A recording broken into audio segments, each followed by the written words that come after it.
Hello friends, I am Anil Diwari with today's address of the Hindu. First of all, happy Gandhi and Shastri Jayanti to all of you. And today's editorial is also based on Gandhian philosophy on democracy. In this editorial, we will study about Gandhi's philosophy about democracy and his emphasis on moral values like non-violence and truth. This editorial is very important to the aspirant of civil service in their main writings and students of the political science and other person who want to know who was Gandhi. Actually, Gandhi is not a name. He is an idea. Gandhi एक नाम नहीं बल्कि एक विचार है. So if you want to watch my previous video, please go to YouTube and search the Hindu editorials by Anil Diwari. So let's begin with any delay. The Mahatma as intercultural Indian. Actually जो महात्मा गांधी हैं उन्हें एक बड़ा interculture में culture को जोड़ने वाला आपस में. तो महात्मा गांधी को क्या माना जाता है कि दो कल्चर को आपस में जोड़ने वाला भारतीय माना जाता है. दो कल्चर यानी कि वेस्ट और ईस्ट कल्चर को महात्मा गांधी ने क्या करा, दो कल्चर को, इन दो संस्कृतियों को जोड़ने की कोशिश करी. The proximity to the east and the west proved to be fruitful. His intellectual openness helped him to live up to his ideas. Actually एक वर्ड यहाँ पे आ रखा है प्रॉक्सिमिटी. प्रॉक्सिमिटी मीन्स क्लोजनेस, निकटता. तो गांधी क्या था कि वेस्ट कल्चर यानी कि पास वेस्ट और ईस्ट कल्चर की काफ़ी करीब था, दोनों की काफ़ी क्लोज था. तो ये काफ़ी फ्रूटफुल रहा है, काफ़ी इसमें सक्सेस रहा है गांधी इन दोनों को काफ़ी एक दूसरे की काफ़ी क्लोज लाने में. साथ ही साथ उसका जो गांधी इंटेलेक्चुअली काफ़ी ओपननेस थे, काफ़ी खुलापन था उनके इंटेलेक्चुअल में. तो इससे उनको क्या हुआ कि उनके जो आइडियाज़ थे, उनके जो विचार है, उसमें वो हमेशा बने रहे. गांधी को उनके विचारों से याद किया जाता है, तो अपने विचारों में हमेशा गांधी जिंदा रहे मतलब. So this editorial is written by Ramin Jahanbegloo है कोई writer. Who is this person? We will know about this person at the end of this editorial. So let's begin. There is a tendency in today's world to think up and to say that Gandhian ideal of non-violence is a novel idea but impractical and unrealistic. लेकिन आज क्या है कि पूरे world की एक tendency है, एक प्रवृत्ति है उनके सोचने में या उनके कहने में. लोगों को लगता है कि पूरे वर्ल्ड को लगता है कि जो गांधी का जो नॉन वायलेंस यानी कि अहिंसा का जो आइडिया था, जो विचार था, वो एक आदर्श आइडिया है, एक नॉवल आइडिया है. और इसे रियलिज्म में अप्लाई करना, एक व्यवहार में लाना बहुत मुश्किल है, खासकर मॉडर्न टाइम पर. इसे मतलब ये रियलिस्टिक या तौर पर इसे प्रैक्टिकली गांधी का जो नॉन वायलेंस का जो विचार था उसे प्रैक्टिकली अप्लाई करना काफ़ी मुश्किल है, काफ़ी टफ है. The odd things about this affirmation is that it tends to sanctify Gandhi while rejecting his principle. लेकिन इसमें एक और थिंग में एक अजीब चीज़ ये है कि इन लोगों ने सिर्फ गांधी को एक सैंक्टिटी के रूप में देखा कि मतलब वो एक सन्यासी या सैंक्टिटी एक बड़ा है, मतलब एक जो पवित्र सैंक्टिटी के रूप में गांधी को देखा. मतलब सिर्फ गांधी को इन्होंने अलग देखा और उसके जो प्रिंसिपल थे उन्हें अलग नज़र से देखा. मैंने इन दोनों को इन्होंने जो पूरा वर्ड्स है, ये वर्ल्ड है, जो गांधी और उसके विचारों को उन्होंने एक साथ नहीं बल्कि तोड़ के देखा. गांधी को अलग नज़रिए से देखा और उनके जो प्रिंसिपल थे, जो उनके जो सिद्धांत थे, जैसे नॉन वायलेंस का प्रिंसिपल, जैसे प्रिंसिपल ऑफ ट्रूथ, इनको उन्होंने अलग नज़र से देखा. However, Gandhi was not a saint, nor was he a religious leader. हालांकि गांधी न तो कोई सेंट यानी कि कोई संत था, कोई महात्मा था, कोई होली पर्सन था, नहीं वो कोई रिलीजियस लीडर था. He was first and foremost as an original thinker and acute political strategist who believed profoundly in the possibility of introducing humanity to the principle of non-violence. सबसे पहले गांधी जो था वो सबसे पहले जो गांधी को वो क्या था कि एक एक्यूट, एक वर्ड अर्थ है, एक्यूट मीन्स होता है शार्प, जो एक शार्प पॉलिटिकल स्ट्रेटेजिस्ट था और साथ साथ एक ओरिजिनल थिंकर भी था. जो ये एक वर्ड और आया यहाँ पे प्रोफाउंड मीन्स होता है डीपली, जो किसी में तो वो गांधी को लगता था कि गांधी की जो यूनिटी है, यूनिटी को नॉन वायलेंस के प्रिंसिपल, नॉन वायलेंस के जो सिद्धांत है उसके रूप में देखना चाह रहा था। कि मैंने गांधी का मानना था कि humanity is the part of the principle of non violence, मैंने there is relations between humanity and non violence. A realistic hope, अब जो एक रियलिस्टिक होता है यथार्थवाद। अब यथार्थवादी में बिहेवियर में क्या गांधी ने जो ये नॉन वायलेंस और जो इसकी ट्रूथ का आइडिया था, क्या इसने कभी अपनाया? So Gandhi's ideas of non violence was not a dream, it was a realistic hope armed with a dose of practical idealism that of the global welcoming of the law of love। Gandhi का जो non violence का जो विचार था वो एक कोई सपना नहीं था, एक रियलिस्टिक होप थी। मतलब जिस गांधी को लगता है कि हाँ इसे हम प्रैक्टिकली, इसे हम व्यवहार में ला सकते हैं, और जिसमें जो मतलब एक जो किससे जुड़ा हुआ था, एक प्रैक्टिकल आइडियलिज्म था, जो कि that Gandhi welcoming of the global welcoming of the law of love, कि जो वर्ल्ड है वो जो लॉ ऑफ लव है, जो मतलब प्रेम की जो भाषा, जो हार्मनी का जो आइडिया था, उसका स्वागत करता है जो वर्ल्ड, कि सारे वर्ल्ड के लोगों को आपस में एक हार्मनी बनाकर, एक सामंजस्य बनाकर रहना चाहिए, एक भाईचारे की भावना से रहना चाहिए। By saying this, he presented himself at the same time as an Asian who was influenced by Hinduism, Jainism and Buddhism, and a person who was deeply influenced by the teaching of Jesus Christ, Socrates, Tolstoy, Ruskin and Theos। अब उसी same time पे गांधी ने अपने आप को किस रूप में प्रेजेंट करा? एज एक ऐसा एशियन, एक ऐसा जो हिंदुइज्म से, जैनिज्म से और बुद्धिज्म से काफ़ी इन्फ्लुएंस हुआ था, काफ़ी प्रभावित हुआ था इन धर्मों से। साथ ही साथ ये आदमी काफ़ी, इस आदमी पर यानी गांधी पर काफ़ी लोगों जैसे कि Jesus Christ, Socrates, Tolstoy, Ruskin and Thoreau, ये सारे फिलोसोफर हैं, इनके विचारों का, इनकी जो टीचिंग थी, इनकी टीचिंग्स का भी बहुत ज़्यादा असर पड़ा, बहुत डीपली अफेक्ट पड़ा। Thomas Merton once wrote that Mahatma Gandhi was an alienated Asian. Thomas Merton एक फिलोसोफर था, तो उसने ये बार लिखा था कि गांधी क्या है, एक अलाइनेटेड एशियन है। अलाइनेटेड में जो अलग से अलग, एक स्ट्रेंज एशियन है, मतलब सबसे अलग व्यक्ति है। मे बी सो, शायद ऐसा हो सकता है, but it is not because Gandhi learn many things from the west that he had necessarily become a strangers to his own culture and to the traditions of the east. हाँ, शायद ऐसा हो सकता है, लेकिन इसलिए वो ऐसा इसलिए नहीं है कि गांधी ने वेस्ट कल्चर से बहुत कुछ सीखा और उसने जो अपना जो ईस्टर्न कल्चर था, ईस्टर्न जो ट्रेडिशन था, उनको बिल्कुल ही इग्नोर कर दिया था, या वो उनके लिए बिल्कुल स्ट्रेंज नहीं था ईस्टर्न कल्चर। यानी गांधी वेस्टर्न और ईस्टर्न कल्चर दोनों को फॉलो करता था। मतलब ऐसा नहीं था कि गांधी ने ईस्टर्न कल्चर को, ईस्टर्न जो सभ्यता थी, ईस्टर्न जो संस्कृति थी, उसको पूरी तरह से इग्नोर कर दिया था वेस्टर्न कल्चर को अपनाने के चक्कर में। गांधी जी ने ईस्टर्न और वेस्टर्न कल्चर को जोड़ने की कोशिश करी, इन दोनों को एक उसमें लाने की कोशिश करी।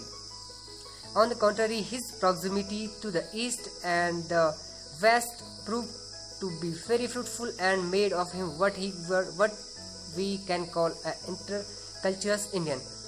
बल्कि इसके ठीक विपरीत एक वर्ड है प्रॉक्सिमिटी होता है काफ़ी क्लोजनेस। तो गांधी क्या था कि ईस्ट और वेस्ट कल्चर के काफ़ी क्लोज था, दोनों संस्कृतियों के काफ़ी क्लोज था।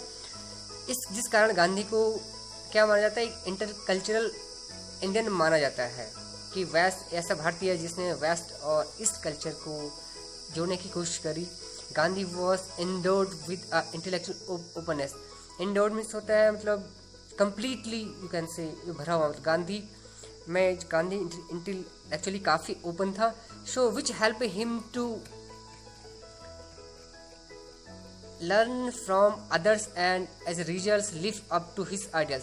और जिसने इसकी इंटेलेक्चुअल ओपननेस के कारण गांधी को अन्य लोगों से बहुत कुछ सीखने को मिला, और परिणाम ये हो कि गांधी अपने जो आइडिया थे, उसके जो विचार थे, उनमें हमेशा याद किए जाते हैं, हमेशा जिंदा रहे।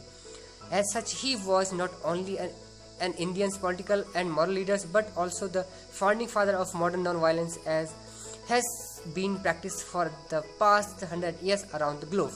अब गांधी न सिर्फ इंडियन पॉलिटिकल और मॉरल लीडर ही नहीं था, ये भारतीय राजनीतिक और नैतिक लीडर ही नहीं था, बल्कि इसे जो नॉन वायलेंस है, जो मॉडर्न नॉन वायलेंस है, आधुनिक अहिंसा जिसे कहते हैं, उसका ये फाउंडिंग फादर भी माना जाता है। नॉन वायलेंस जो कि पिछले 100 साल से पूरे वर्ल्ड में प्रैक्टिस में लाया जाता है, बिहेव में लाया जाता है। एथिकल मोड ऑफ कंडक्ट, अब गांधी के जो काम का जो कंडक्ट, जो संचालन, जो कार्य काम करने का एथिकल मोड क्या था? एथिकल मीन्स मॉरल, नैतिक।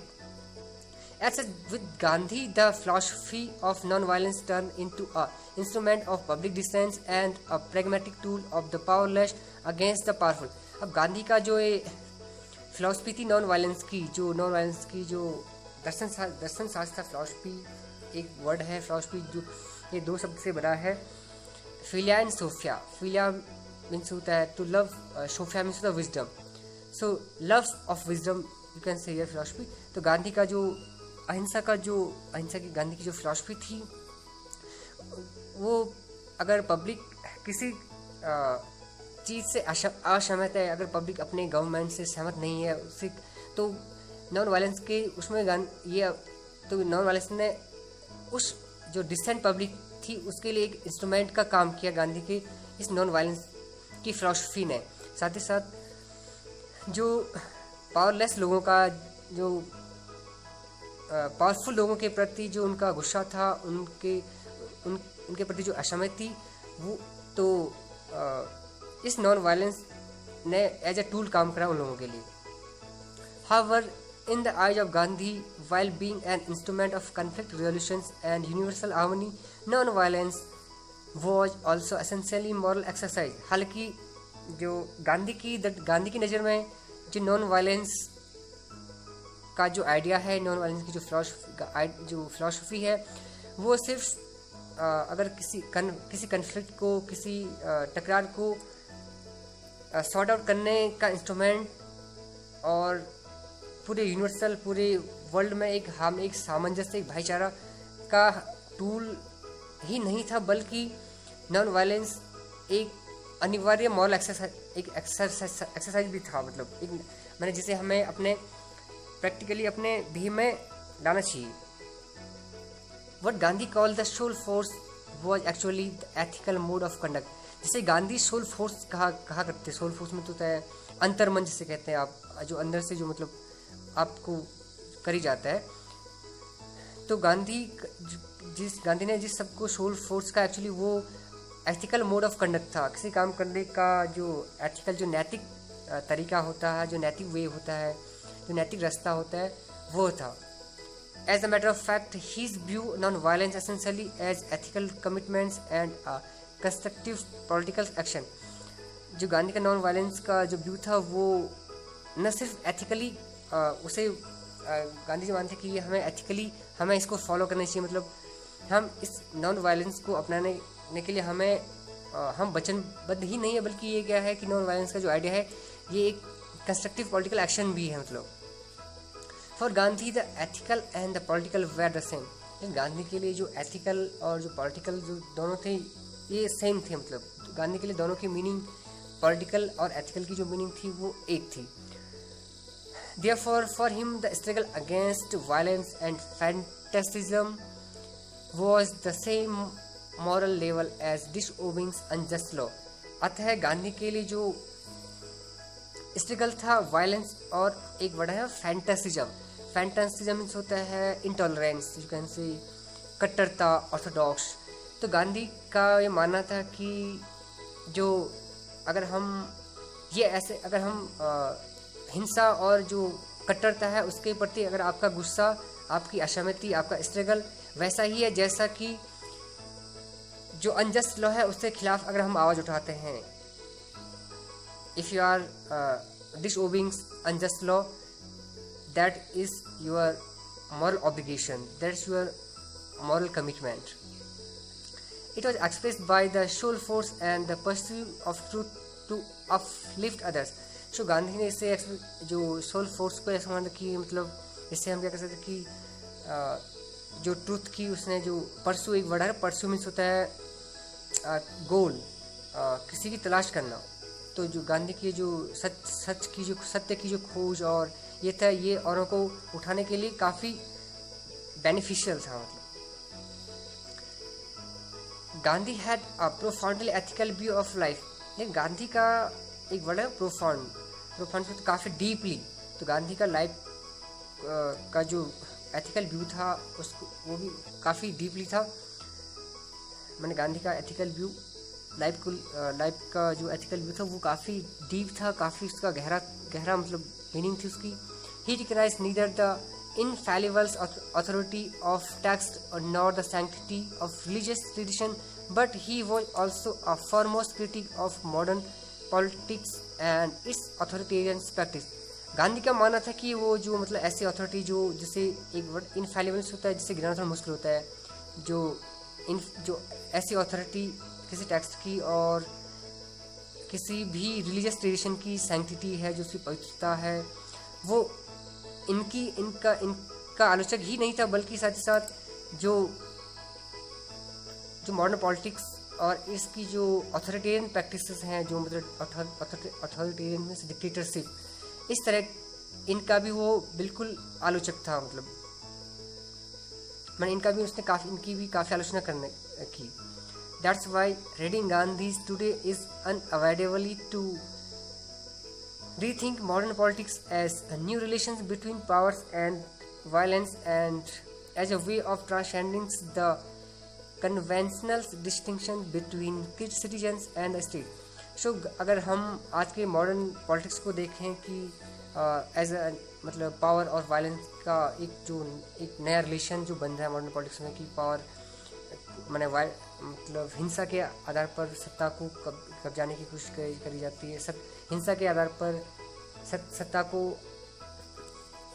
कैप्चर करने की कोशिश की जाती है। तो गांधी का जो मानना था कि अगर हम इस तरह के इनको अगर स्टडी करें तो गांधी को हम अवॉइड नहीं कर सकते हैं। मतलब जैसे कि we have to go beyond the distinction between citizen and state, transcendence to cross any limit. जो गांधी का मानना था कि जो सिटीजन और स्टेट के बीच एक ट्रेडिशनल डिस्टिंक्शन है, जो एक पारंपरिक जो अंतर है, उससे ऊपर उठना चाहिए हमें। It is also move toward intercultural democracy where solidarity of differences is not compromised by mere nationalism, and democratic action is not limited by mere constitutionalism and representation। Gandhi का ये मानना था कि जो इंटरकल्चरल डेमोक्रेसी है और जो मतलब हमारी where solidity of differences is not compromised by the mere nationalism। Gandhi का ये मानना था कि हम राष्ट्रवाद के नाम पर, नेशनलिज्म के नाम पर जो हम कई जो डिफरेंसेस है, जो हमारे कल्चरल डिफरेंसेस है, उनको अगर हम सॉलिडेरिटी वर्ड है, सॉलिडेरिटी मीन्स टू यूनाइटेड, किसी चीज़ को यूनाइट करना। तो हमें हमारे कल्चरल जो चाहे वेस्टर्न हो चाहे ईस्टर्न कल्चर हो, इनमें जो डिफरेंसेस है, इनमें जो अंतर है, उनको हम यूनिफाइड अगर हम करना चाहते हैं, तो यहाँ पर हम नेशनलिज्म के नाम पर, राष्ट्रवाद के नाम पर इस तरह की सॉलिडेरिटी को, इस तरह की यूनिटी को हम कम्प्रोमाइज़ नहीं कर सकते हैं। और साथ ही साथ जो डेमोक्रेटिक एक्शन है वो सिर्फ कॉन्स्टिट्यूशनलिज्म एक वर्ड है कि संवैधानिकवाद और प्रतिनिधित्व तक से ही सीमित हो, बल्कि इससे बियॉन्ड हमें सोचना चाहिए। Working in this perspective, the Gandhian philosophy of non violence find the conventional meanings of politics as incomplete while problematizing democratic politics as a way of assigning the duty of citizens to vigilant about the abuse of powers by the state and struggles against the sultanizations of political powers and our contemporary society। So इस जो गांधी का जो इस perspective में, इस संदर्भ में गांधी की जो नॉन वायलेंस की फिलॉसफी थी, उसका मानना था कि जो कन्वेंशनल मीनिंग है पॉलिटिक्स की, जो एक वर्ड है कन्वेंशनल से ट्रेडिशनल, जो पुरानी रूढ़िवादी जो मीनिंग है पॉलिटिक्स की, वो इनकम्प्लीट है, अपूर्ण है। मतलब हालांकि जबकि गांधी का मानना था कि जो प्रॉब्लमेटाइजिंग डेमोक्रेटिक पॉलिटिक्स है वो एक ऐसा तरीका है जिससे हम सिटीजन्स को ये कहें कि सिटीजन को ये कहें कि आप अगर पावर स्टेट द्वारा पावर का अब्यूज़ किया जा रहा है तो उस पर आप उसको सुपरवाइज करें, उस पर नज़र रखें। मतलब कि अगर स्टेट कहीं आप पावर का अब्यूज़ तो नहीं करी, पावर का गलत इस्तेमाल तो नहीं कर रही आपके ऊपर। और साथ ही साथ जो जो स्ट्रगल है सल्तनाइजेशन के खिलाफ, उसके खिलाफ सल्तनाइजेशन मतलब कि जो दिल्ली सल्तनत इस तरह का डिक्टेटरशिप के खिलाफ हमें अवेयर होना चाहिए।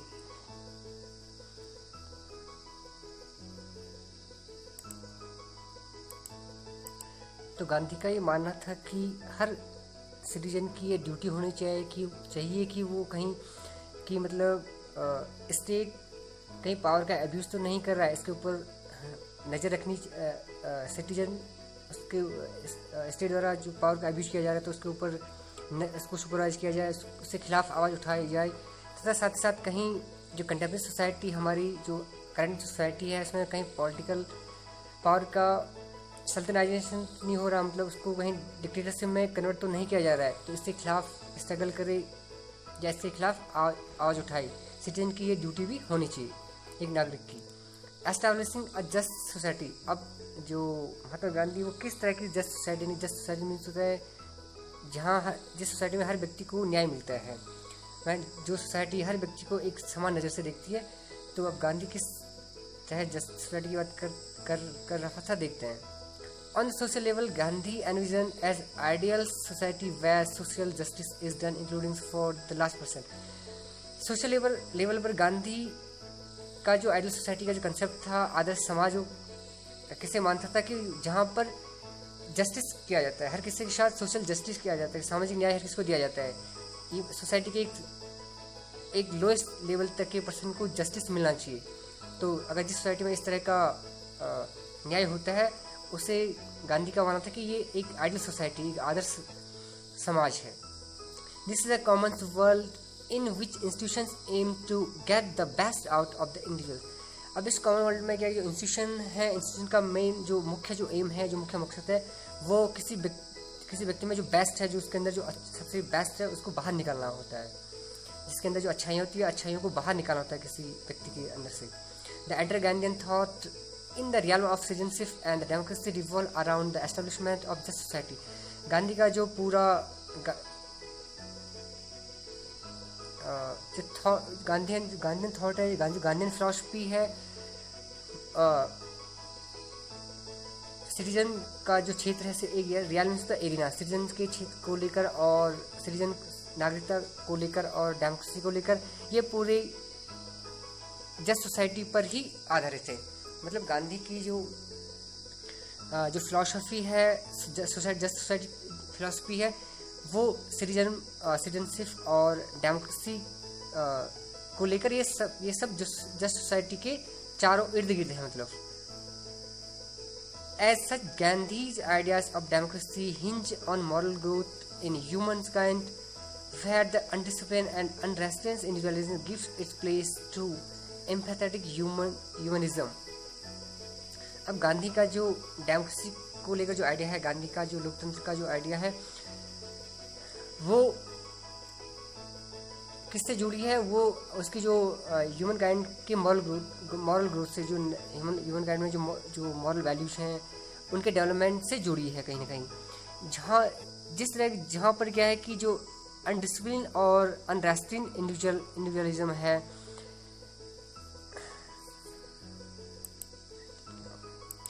अतः गांधी का जो नागरिकता और डेमोक्रेसी का जो आइडिया था, जो विचार था, उसका अल्टीमेट गोल था जस्ट सोसाइटी, यानी कि एक न्यायिक समाज को एस्टैब्लिश करना।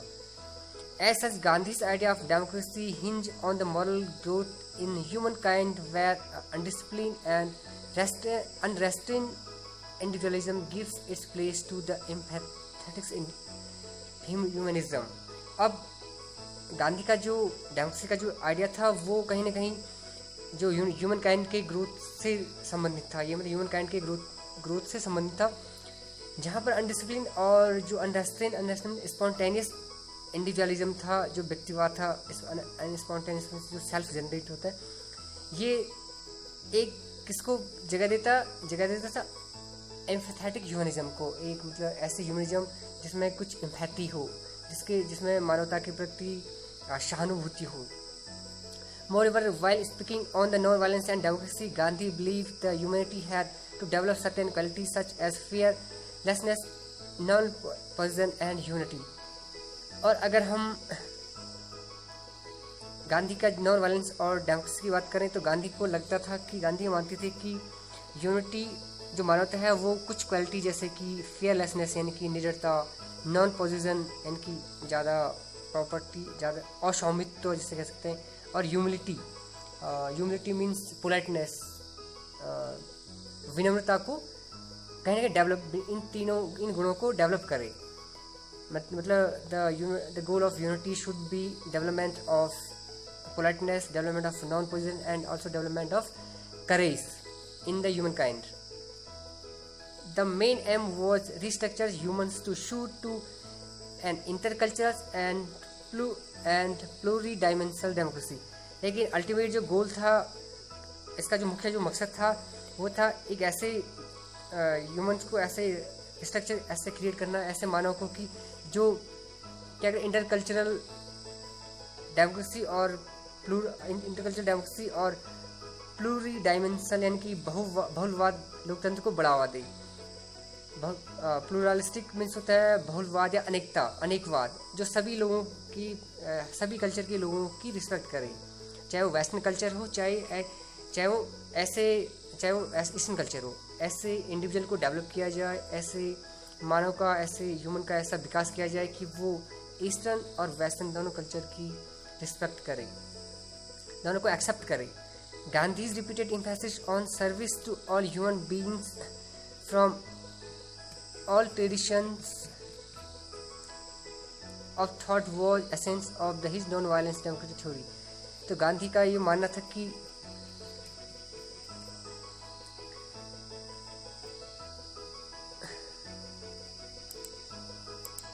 अतः गांधी बार बार इस बात पर जोर देते थे कि जितने भी ह्यूमन ट्रेडिशन हैं, जितने भी कस्टम हैं, इनका अल्टीमेट जो गोल होना चाहिए वो होना चाहिए सर्विस टू ह्यूमन बीइंग, यानी कि मानवता की सेवा, जो कि गांधी का जो नॉन वायलेंट डेमोक्रेटिक थ्योरी थी, इसका एक अभिन्न हिस्सा था। And approach ahead of its first in this pluralistic approach to the dialogue of culture and faith, Gandhi was far ahead of his time. And Gandhi का जो कल्चर और फेथ को लेकर उस टाइम का जो गांधी के जो आइडियाज़ थे, जो विचार थे, जो डायलॉग था, वो उसके उस टाइम से बहुत बियॉन्ड थे। मतलब गांधी काफ़ी स्ट्रेट फॉरवर्ड थे, काफ़ी आगे की सोचते थे। तो गांधी के जो आइडियाज़ उस टाइम के जो कल्चर को लेकर या फेथ को लेकर, वो क्या थे, प्लूरलिस्टिक थे, यानी कि बहुलवादी थे, यानी कि अनेकतावाद थे। मतलब गांधी को लगता कि सभी कल्चर, हमें सारे कल्चर और जितने भी फेथ हैं किसी भी रिलीजन के प्रति, किसी गॉड के प्रति, हमें सबकी रिस्पेक्ट करनी चाहिए। Indeed, his non-violent democratic theory as a philosophy of intercultural dialogue is still far ahead of our time, several generations after his death। सच में जो गांधी का जो non-violent democratic theory थी, which was the philosophy of intercultural dialogue, वो अब भी हमारे contemporary time से भी काफ़ी बियॉन्ड है। मतलब गांधी का जो अप्रोच था वो उनकी डेथ के कई जनरेशन बाद भी गांधी के जो आइडियाज़ थे, वो जो विचार थे, वो काफ़ी स्ट्रेट फॉरवर्ड थे। मतलब Gandhi was not a dogmatic nationalist but essentially of pathfinder of towards a common ground among different cultures and diverse mentalities. लेकिन गांधी एक बड़ा डॉगमेटिक मीन्स बिगॉट, यानी कि जो कट्टर होते हैं। मतलब तो गांधी कोई कट्टर राष्ट्रवादी नहीं थे, बल्कि वो एक ऐसा पाथ फाइंडर थे, एक ऐसा वे ढूंढ रहे थे, एक ऐसा रास्ता तलाश रहे थे जो कि जितने भी डिफरेंट कल्चर और डाइवर्स मेंटलिटी से उनको एक बेस दे, उनको आपस में जोड़े, उनको एक आधार प्रोवाइड कराए। Therefore, his philosophy of democracy remained neither monocultural nor essentialist. अतः गांधी की जो डेमोक्रेसी की फिलॉसफी है, जो गांधी का लोकतंत्र को लेकर जो उसका आइडिया, उनका जो आइडिया था, वो न तो मोनोकल्चरल था, मतलब सिर्फ एक कल्चर पर बिलीव, एक कल्चर पर ही डिपेंड नहीं था, और नहीं ये एसेंशियल था, नहीं अनिवार्य था। गांधी का जो डेमोक्रेटिक फिलॉसफी थी गांधी की, वो न तो मोनोकल्चरल थी, न तो एक से एक विशेष कल्चर पर, यानी कि ईस्टर्न कल्चर या वेस्टर्न कल्चर पर आधारित नहीं थी, और नहीं ये अनिवार्य था। मतलब एम्फेसिस किसी पर जो इम्पोज नहीं किया गया था। इट इज एसेंशियली प्लुरलिस्टिक एंड एम्फेथेटिक, बल्कि ये कहता है कि प्लुरलिस्टिक था, अनेकतावादी था, मतलब बहुलतावादी और सहानुभूतिपूर्ण वाला था, मतलब यूनिटी के प्रति सहानुभूति वाला जो आइडिया था गांधी का यूनिटी को लेकर। More importantly, his attachment to politics is more ethical than religious. और इससे महत्वपूर्ण गांधी का जो अटैचमेंट था राजनीति से, क्योंकि वो कहीं पॉलिटिक्स से भी जुड़े थे, लेकिन उनका जो संबंध रहा है राजनीति से, उसका जो बेस था वो एथिकल था, न कि रिलीजियस था। वो नैतिकता के आधार पर नैतिकता के आधार पर पॉलिटिक्स को देखते थे, न कि वो धर्म के आधार पर। Consequently, religion for him is identified with ethics rather than theology. जिसका परिणाम ये हुआ कि गांधी जी के लिए जो धर्म था वो एक एथिक्स का ही हिस्सा था, मतलब उनकी मॉरल वैल्यूज का ही हिस्सा था, बजाय कि थियोलॉजी की। थियोलॉजी में जो होता है धर्मशास्त्र, मतलब therefore his concept of democracy and modes and methods of achieving it including Satyagraha and Swaraj are not theological concept. अतः गांधी का जो कंसेप्ट था, गांधी के जो कंसेप्ट थे डेमोक्रेसी को लेकर, और जो उसके मेथड थे अचीव करने के, डेमोक्रेसी को अचीव करने के, जिन मेथड में जैसे सत्याग्रह हो गया, स्वराज हो गया, ये थियोलॉजिकल कंसेप्ट नहीं थे, मतलब ऐसे कंसेप्ट नहीं थे जो कि धर्म पर आधारित थे, बल्कि Gandhi believes that human destiny has constantly been on the move towards non-theological truth. Gandhi का ये मानना था, गांधी बिलीव करते थे कि ह्यूमन डेस्टिनी जो है वो लगातार नॉन थियोलॉजिकल ट्रुथ की ओर बढ़ रही है। मतलब ऐसे ट्रुथ की तलाश है जहाँ पर धर्म थियोलॉजी न हो, मतलब जो धर्म ऐसे ट्रुथ जो धर्म पर आधारित न हो। And he was a person who pursued truth in all aspects of life, not only spirituality, and encouraged others to join him in his pursuit. और गांधी जी सिर्फ एक ऐसा आदमी थे जिसने ज़िंदगी के सारे एस्पेक्ट में ट्रुथ को परस्यू करने की कोशिश की। परस्यू मीन्स अचीव करने की कोशिश करी, ट्रुथ को ढूंढने की कोशिश करी।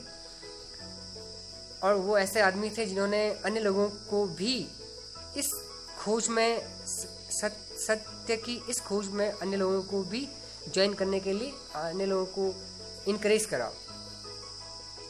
Gandhi considered democracy as a dynamic element in the ethical becoming of human civilisations. Gandhi को लगता था कि जो किसी भी ह्यूमन सिविलाइजेशन में जो किसी ह्यूमन सिविलाइजेशन का एथिकल बनने में या मॉरल बनने में डेमोक्रेसी एक डायनामिक रोल निभाती है, एक काफ़ी इंपॉर्टेंट एलिमेंट है इसका। यानी means if any human civilisations want to be moral, so democracy can play an important role. His effort to bridge different view of life was matched in many ways by his approach to the many sidedness of truth. उसके गांधी के जो अलग views थे, जो life के उसके views थे, वो गांधी की जो ट्रूथ तक पहुंचने के जो वे अलग तरीके थे, सच तक पहुंचने के अलग जो वे थे, उनसे कहीं ना कहीं मैच करते हैं। That's why he didn't reject different traditions of social life, he simply affirm what he consider to be authentics in them and thought of bringing them together in the realization of the ethical common ground.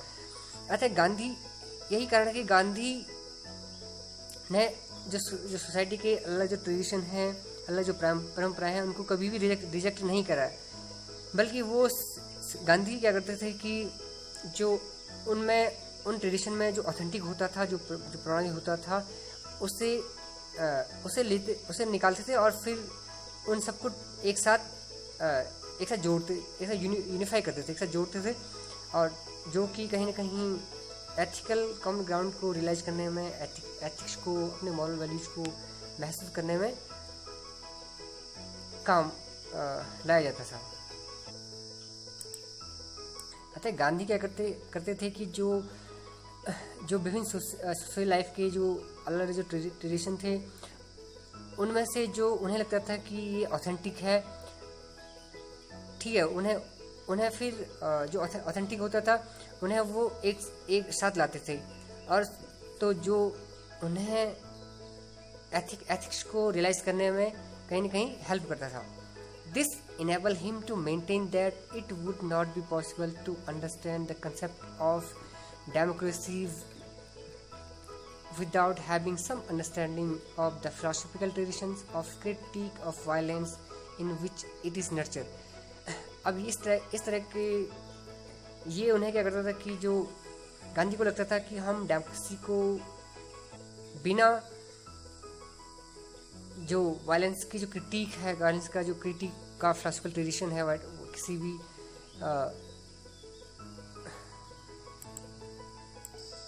अतः जब गांधी जी क्या करते थे कि जो social life के जो विभिन्न ट्रेडिशन है उनमें जो उनको ऑथेंटिक लगता था, उनको वो एक साथ कलेक्ट करते थे, जो उनको ये समझने में हेल्प करता था कि हम जो डेमोक्रेसी का जो कंसेप्ट है उसको तब तक नहीं समझ सकते हैं, तब तक उसको समझना पॉसिबल नहीं होगा जब तक कि हम किसी जो वायलेंस या जो हिंसा की आलोचना है, उसका हिंसा की आलोचना का जो फिलॉसफिकल ट्रेडिशन है उसको न समझ पाए। मतलब बिना किसी हिंसा के आलोचना का फिलॉसफिकल ट्रेडिशन है क्या, उस आलोचना के पीछे क्या फिलॉसफी है, उसको अगर जब तक हम नहीं समझ पाएंगे, गांधी का मानना था कि तब तक हम डेमोक्रेसी के कंसेप्ट को नहीं समझ सकते हैं।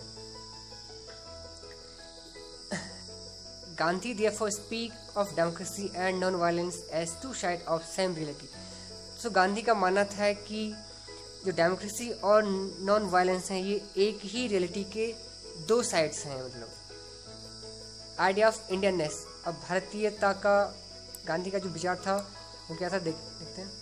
He defined his missions of promoting non-violence and democracy in India beyond all political and philosophical source of hate, exclusion, suspicion and war. अतः गांधी हेट, एक्सक्लूजन, सस्पेंशन और वार के इनके जितने भी पॉलिटिकल और फिलोसफिकल सोर्सेस हैं, अपने नॉन वायलेंस और जो डेमोक्रेसी का जो आइडिया था उनको इससे बियॉन्ड ले जाना चाहते थे। जो मतलब जो फिलोसफिकल जो एक्सक्लूजन, सस्पेंशन, वार और हीट का जो फिलोसफिकल और पॉलिटिकल सोर्स था, वो अपने जो नॉन वायलेंस और डेमोक्रेसी के आइडिया को इनसे बियॉन्ड ले जाना चाहते थे। उनका अल्टीमेट गोल यही था। He was well aware of the fact that politics is a fragile concept and is vulnerable to the nationalist justifications of violence and war. Gandhi को ये पता था बिल्कुल कि जो पॉलिटिक्स का जो कंसेप्ट है वो एक बड़ा काफ़ी फ्रेजाइल है। फ्रेजाइल मीन्स होता है काफ़ी जो जल्दी टूट जाता है, जल्दी मतलब काफ़ी वीक कंसेप्ट है। और ये शायद क्या कर सकता है कि जो नेशनलिस्ट जो शब्द है, जो राष्ट्रवाद है, ये कहीं ना कहीं वायलेंस और वार को जस्टिफाई करने का काम कर सकता है। कि मतलब राष्ट्रवाद के नाम पर वायलेंस और वार को बढ़ावा दिया जा सकता है। That's the reasons why he refused to define India in terms of ethnic purity or linguistic unity or some other unifying religious attribute. यही कारण रहा है कि महात्मा गांधी ने हमेशा इंडिया को एथनिक प्योरिटी यानी कि हम की प्योरिटी हम इंडियंस हैं, भारतीय हैं, या लिंग्विस्टिक यानी भाषा के आधार पर इंडिया को कभी एक्सेप्ट नहीं करा। और या जो अन्य यूनिफाइंग रिलीजियस एट्रीब्यूट हैं, जो मतलब अन्य जो हिंदू धर्म के आधार पर हम इंडिया को देखेंगे, इनसे क्योंकि गांधी को पता था कि जो राजनीति है वो एक फ्रेजाइल कंसेप्ट है, काफ़ी वीक कंसेप्ट है। तो लोग क्या कर सकते हैं कि राष्ट्रवाद के नाम पर वार को जस्टिफाई कर सकते हैं, वार या कन्फ्लिक्ट को जस्टिफाई कर सकते हैं, वायलेंस को बढ़ावा दे सकते हैं, उनको सही ठहरा सकते हैं। इसलिए गांधी ने कभी भी इंडिया को as ethnically as pure ethics या प्योर एक धर्म के आधार पर, एक भाषा के आधार पर नहीं एक्सेप्ट करा। More than railings Indians to combat various others, Gandhi's philosophy of democracy introduced anti-monastic and pluralistic dimensions into primarily territorial rootedness of India। बल्कि इससे बियॉन्ड गांधी ने क्या करा कि सभी लोगों को अपने साथ मूवमेंट में इकट्ठा किया अदर्स के खिलाफ, कि ये भारतीय है, ये अमेरिकन है, जो अदर्स के खिलाफ लोगों को एक वर्ड रखा है रेलिंग होता है, अपने साथ लोगों को एक कलेक्ट करना, किसी के खिलाफ आवाज़ उठाने के लिए। गांधी की जो डेमोक्रेटिक फिलॉसफी है वो हमेशा एंटी मोनिस्टिक के खिलाफ रही है। साथ ही साथ जो गांधी की जो डेमोक्रेटिक फिलॉसफी थी वो एकतावाद के खिलाफ और बहुलवाद या अनेकतावाद को सपोर्ट करती थी, जो कि उन्हें लगता था कि ये भारतीयों की जो एक स्ट्रेंथ है, मजबूती है, मतलब क्षेत्रीय स्ट्रेंथ रहेगी एकतावाद के खिलाफ। और बहुलवाद, एकतावाद यानी कि अगर किसी हम एक कल्चर को सपोर्ट कर रहे हैं वो एकतावाद हो गया। अगर बहुलवाद मीन्स जब हम बहुत कल्चर को एक्सेप्ट कर रहे हैं, सभी, चाहे हम वेस्टर्न और ईस्टर्न कल्चर को एक्सेप्ट करेंगे, तो ये प्लुरलिस्टिक अप्रोच हो गई हमारी। तो गांधी जी प्लुरलिस्टिक अप्रोच को ही बढ़ावा देते थे। In this sense, it could be argued that for Gandhi there was no sentiment of loving one's country, namely India, without loving the culture of other. So, इस सेंस में गांधी जी हमेशा किसी एक कंट्री के उसमें पक्ष में नहीं थे। गांधी को नहीं लगता था कि हम एक इंडिया को हम मतलब एक्सेप्ट कर सकते हैं, बजाय कि हम दूसरे कल्चर को रिजेक्ट करने की। In this sense, Gandhi argued that we can't feel any culture without feeling another. अतः मतलब हम ईस्टर्न कल्चर को बिना वेस्टर्न कल्चर को हम ईस्टर्न कल्चर को बिना वेस्टर्न कल्चर के फील नहीं कर सकते हैं। मतलब अगर हम किसी एक कंट्री को बिना दूसरी कंट्री के बिना महसूस फील नहीं कर सकते हैं। मतलब Gandhi's appeals to planetary companionship was based on inclusive and dialogical ideas of living together, which disapprove all forms of national and religious self-centeredness. अतः गांधी जो अपील थी पूरी प्लेनेटरी कंपेनियनशिप, मतलब सारे वर्ल्ड को एक साथ जोड़ने की, सबको एक साथ रहने की, वो मुख्य उसका जो आधार था वो था इंक्लूसिवनेस और डायलॉजिकल एक वर्ड रखा पर डायलॉजिकल होता है डायलॉग से बना है मतलब। अतः गांधी की जो अपील थी पूरे वर्ल्ड के लोगों को एक साथ रहने की, उसका जो मेन आधार था वो इंक्लूसिव था ही। वो गांधी हमेशा कोई नेशनल अगर खुद तक सीमित है, कोई धर्म अगर सेल्फ सेंटर है, सिर्फ अपने तक ही सीमित है, तो इसके हमेशा खिलाफ थे। वो इसके हमेशा वो खिलाफ थे। As he pointed out, the golden way is to be friend with the world and regard the whole human family as one. Gandhi का मानना था कि सर जो एक गोल्डन चांस है वो है कि पूरे वर्ल्ड के लोग सब एक एज अ फ्रेंड, पूरे एक परिवार के रूप में रहें, वो पूरे वर्ल्ड को एज अ फैमिली देखते थे। He who distinguishes between the votaries of one's own religion and those of another miseducate the members of his own and opens the way for discord and irreligion. Gandhi ji एक ऐसे व्यक्ति थे जिन्होंने उन लोगों में भेद करा, एक तो वो जो लोग अपने रिलीजन को सपोर्ट करते हैं और एक वही लोग जो अपने रिलीजन के लोगों को मिस एजुकेट करते हैं, उन्हें मतलब गलत शिक्षा देते हैं, भड़काते हैं उन लोगों को। और जिस कारण क्या हो जाता है कि कई लोग क्या होता है कि एक वर्ड है डिस्कॉर्ड मीन्स होता है विरोध करना। तो जिससे क्या हो जाता है कि कई लोगों में धर्म के प्रति विरोध असहमति जनरेट हो जाती है और वे अधर्म को बढ़ावा देते हैं। फिर मतलब इसका कहना है कि गांधी जी ऐसे आदमी थे जिन्होंने दो प्रकार के लोग होते हैं, एक तो जो अपने धर्म को सपोर्ट करते हैं और एक उसी धर्म के अन्य लोग जो क्या करते हैं कि अपने ही धर्म के लोगों को धर्म के नाम पर लड़वाते हैं, आपस में दूसरे धर्म के लोगों से लड़वाते हैं, जिससे क्या हो जाता है कि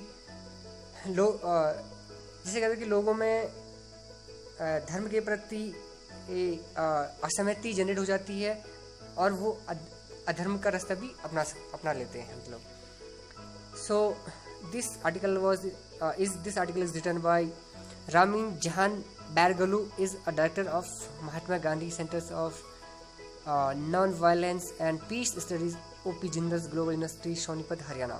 So this was the Hindi interpretations of this article which I have tried. I hope you will have enjoyed it, and if you like it, please share, comment and subscribe.